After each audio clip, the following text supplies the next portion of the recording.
Keep Daredevil on top of your mind, Kyle. Because I sent them to you today. Because I was having quite a bad day at work today. And then I saw these. I'm really surprised we're actually going to this because I thought we wouldn't really. Well, I wasn't, but then John Bernthal's posing for pictures with a suit on and everything. So I thought, fair game. That's fine by me. I nearly cried. You know, we were talking about it the other day where it's like, we hadn't had that Karen and Foggy moment yet. Yeah. That middle picture is like, oh my god, they're finally back together. They haven't been on screen together since Daredevil season 2. In 2016. Well, for me, it's just the skull on the mask. I know. A lot of people thought they weren't going to do it as well. I thought they weren't going to do it. These other pictures which are out there, which incorporate story elements, which I'm not going to post. This is a Punisher costume we've seen pretty much already, and we've already seen this Daredevil costume from a couple months back now.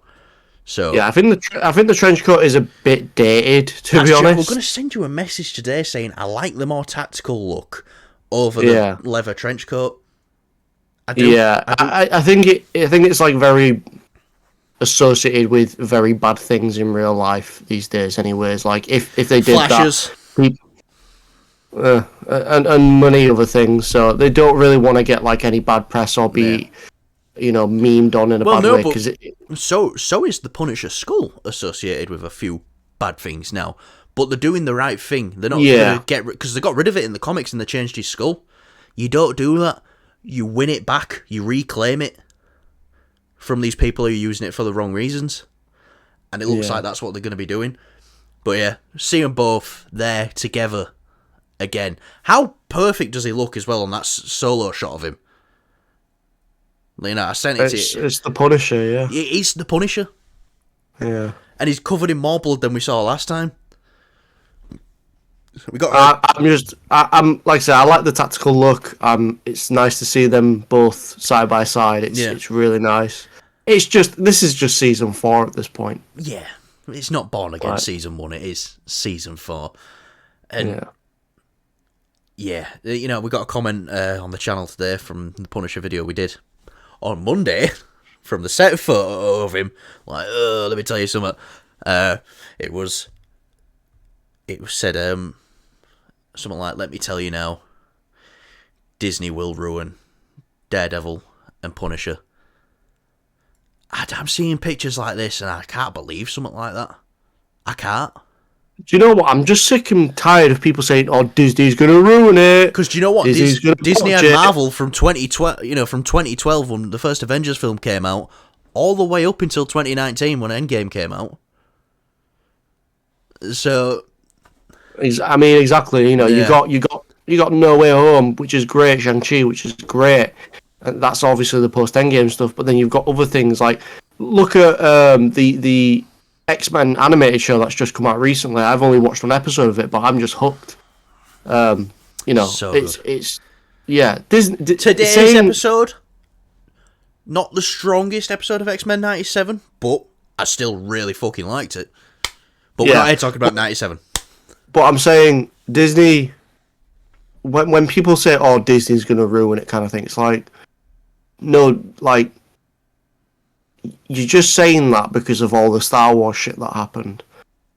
Say what you will about the Star Wars stuff. I enjoyed some of it. I didn't enjoy a majority of it, but I wouldn't say Disney ruined Star Wars because we got The Mandalorian, and it's one of the fan favorite things.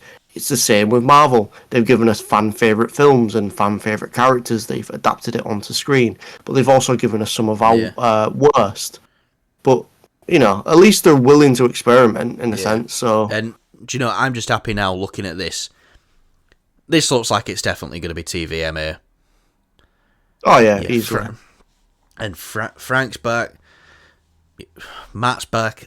I just can't control my excitement now. I am so glad that the writer's strike happened and the actor's strike.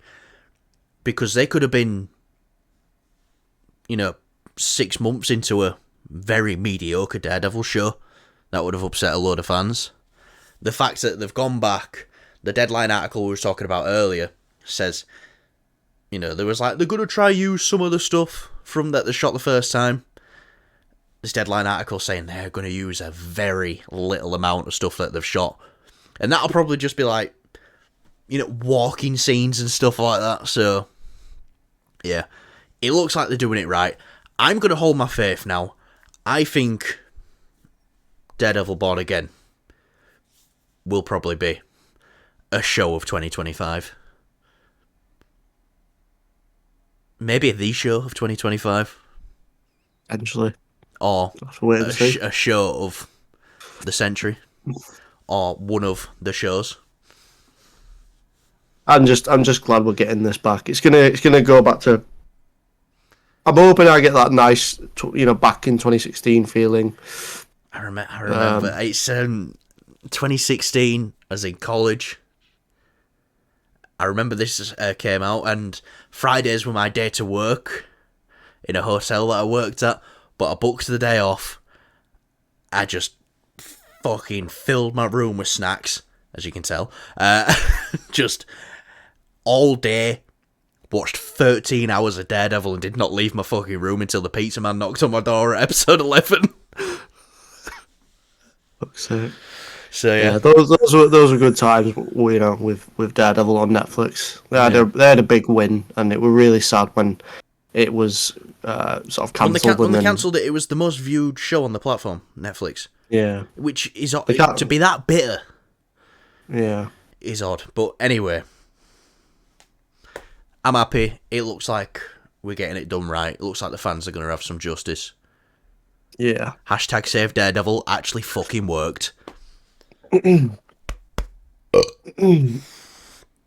Anyway, Kyle.